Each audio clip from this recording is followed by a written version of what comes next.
I got a call from a good friend telling me they had some equipment that I could have, and not the type to pass up on free stuff, I said yes.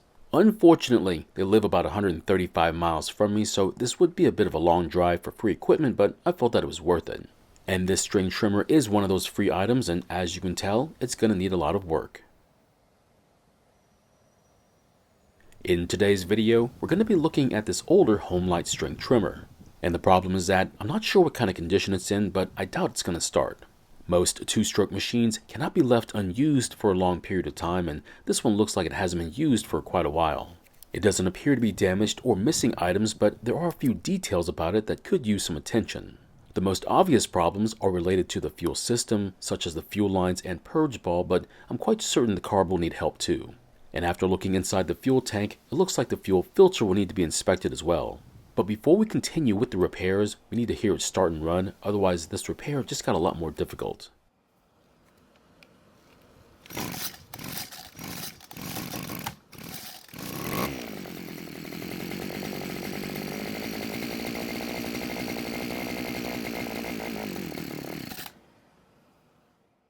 Luckily it started and ran, but there is a problem with the trigger because it seems to be a bit sticky.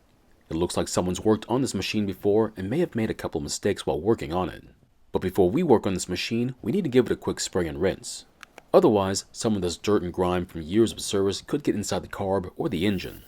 Now you don't need to do this, but you just need to be aware of what can happen if you don't. So I am using a medium pressure sprayer which doesn't use a lot of water, but works extremely well to clean machines like this. If you're using a sprayer nozzle on a garden hose, just be careful how much water you're using. Because if you're not careful, you could drown your engine with water, which will make your job a lot tougher. I would recommend that you let it dry off before you work on it, but if you don't have a lot of time, it's understandable. Now because of my schedule, I let this dry overnight, but an hour in direct sunlight or even in front of a fan should be enough. Next up, we'll start by taking the carb off the engine, that way we can inspect it for any problems. However, you can avoid all the drama of the inspection by just replacing the carb with an aftermarket one. I'm having a tough time finding the price for an OEM carb, but trust me, if you find one, it'll be expensive. While taking off the carb, this is when I realized that someone had put the end of the cable in the incorrect opening on the carb. And doing this could cause the trigger not to work like it should or not at all. We'll take apart the pumping side of the carb first, and this is when we see our first problem. So this is the purge bulb, but this is the wrong size. Now you can make it work, but it's not ideal. Also, this pumping section is not your typical design as it's made of multiple parts, which means it has more diaphragms than normal. And as you can see, there's quite a lot of debris hiding behind one of them, which means we'll need to clean it out. Now the round inlet screen is not covered in debris, which just doesn't make sense, but we'll still try and clean it anyway. Next, we'll take a look at the metering diaphragm, which is underneath this metal plate. Its job is to control the fuel flow through the carb, but if it's petrified, it can't do that. And as you can hear, it's become somewhat petrified, which is not good and will need to be replaced. Now comes the task of trying to clean the carb of all debris and more importantly of all the varnish from all that fuel. If you have an ultrasonic cleaner, this would be the time to use it. Otherwise a can of carb cleaner should do the trick, just don't be stingy with it. Next, I filled the pocket for the inlet screen with cleaner and then pressed on the rocker arm to see if the cleaner will pass through it. And unfortunately it did not, which means we need to take the needle and rocker arm out to clean that area. More than likely, a thin layer of varnish is covering the screen and spraying the backside of the screen should help out. Try and spray every nook and cranny on the carb, but be careful because you can very easily have it spray back into your face. So I would classify this as a medium level when it comes to cleaning because believe me, you can go even further than this. And after spraying the pocket full of cleaner again, it can pass through it, although it's not as fast as I would like it to be, but it should improve. Next up is the much harder task of cleaning out all that debris hiding in the pumping section. Just be very careful if you use compressed air because you could easily push that debris back into places you can't get to. Now to be honest, if I could, I would replace this carb with a more conventional one from a later model. I don't care for this style at all, but we'll have to see how it performs, then we might get that chance. This has to be one of the dirtiest carbs I've had to clean lately, so who knows how it'll go. But if I need to, I will put it into the ultrasonic cleaner for a couple of rounds of cleaning if it doesn't go well. So it's almost clean, just a bit more spraying to do, but I'll save you from having to watch me do that, and instead we'll move on to putting the carb back together. Now this part of the repair can go wrong very quickly because it's very easy to lose one of these tiny parts.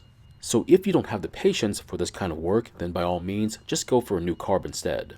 After checking that the rocker arm is working like it should be, we'll then install the new metering diaphragm. These diaphragms are fairly cheap, but if you buy a single one, it might seem a bit pricey for what they are. But if I were you, I would buy a package of 3 or more, not for that much more money, and then sell off what you don't use. Next comes that complicated pumping section. Just make sure that the gaskets and diaphragms are in the correct order, otherwise it's not going to work the way it should. Once the plates and gaskets are back in place, we'll then replace the purge bulb with the larger one instead of the smaller one that they had on there before. Yes, you can make the wrong size bulb work, but you might have problems using it later on, so make sure you install the right one. Before we install the carb, I'm going to remove the limiters for the adjustment screws and maybe install them later on once we have the screws set to where we want them. We also need to replace the fuel lines, but to be honest, they seem to be in good condition and we could probably keep them. But I like having fuel lines where you can see the fuel in them, and these aren't going to cut it. From what I can guess, I think someone serviced the fuel system several years ago with new lines and a purge bulb, but who knows if they got the engine running again. This might be the original fuel filter, and that's because there's signs of corrosion on it, so we're going to replace it with a new one. Filters like this are not very expensive, but just like everything else, the more you buy, the cheaper each will be. The first line I'll be running will be the filter line, however, it is your choice if you want to run the return line first. To make it easier to install, cut the line at an angle, and if possible, push the line into the fuel tank. Otherwise, use your pliers to pull the fuel line into the tank and out the opening so we can install the filter. Installing that filter might be a bit of a challenge, so be prepared to struggle with it. Once the filter is on, push it back into the fuel tank, then you'll have to locate it in the tank so it can pick up as much fuel as possible.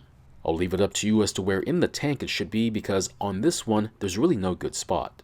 We'll then cut the line roughly to length and then use the same method to install the return line. Of course, we don't need to install a fuel filter, and we have to have it extended into the tank by at least an inch to keep it from falling out.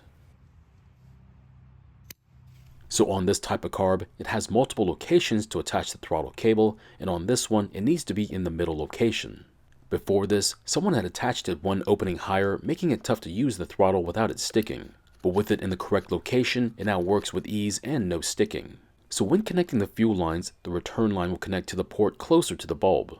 That means the filter line will connect to the one further away from it. Unfortunately, I didn't film the flow test, which would have confirmed that the fuel was flowing through the system like it should be. So there is one more item I want to check, and that is the spark arrestor screen on the outlet of the muffler. But to get to it, we'll need to take off the engine cover, especially to film it. If it's blocked with carbon, it could affect how the engine runs, particularly at full speed. However, this one is clear. But if yours is covered in carbon, you can use fire or brake cleaner to get rid of the carbon. I would also recommend that you reinstall the screen once you've checked it, because without it, your engine could start a grass fire.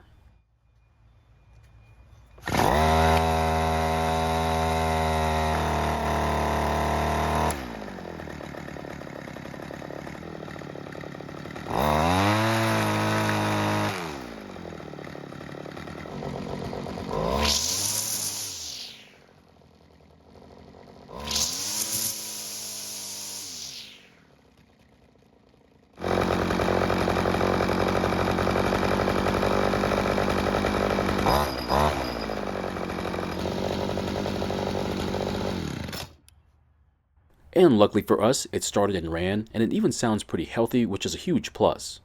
There is one problem though, and that's the engine can't get to full speed because of the drag from this really odd trimmer head. I guess I could cut off half the lines so there would be less drag, but we'll see what I do. So I did try and adjust the carb later on, but because of the drag keeping the engine from getting to full speed, it was really tough to tune. I don't know why someone would want this style of trimmer head, but it's certainly something I would not pick myself. The other problem I have with this machine is that it's a curved shaft, which just limits the number of consumers who'd want to buy it. So I might as well just focus on replacing this attachment with one that's a straight shaft, but we'll see what happens. But for right now, we'll drain the fuel and put it away in storage until the grass starts growing again. So my question is, would you ever buy a string trimmer for cheap if it had this weird trimmer head on it? Thank you for watching. I really do appreciate your time here. Please feel free to ask me any questions about this project or about your own projects, and I hope to see you in the next video.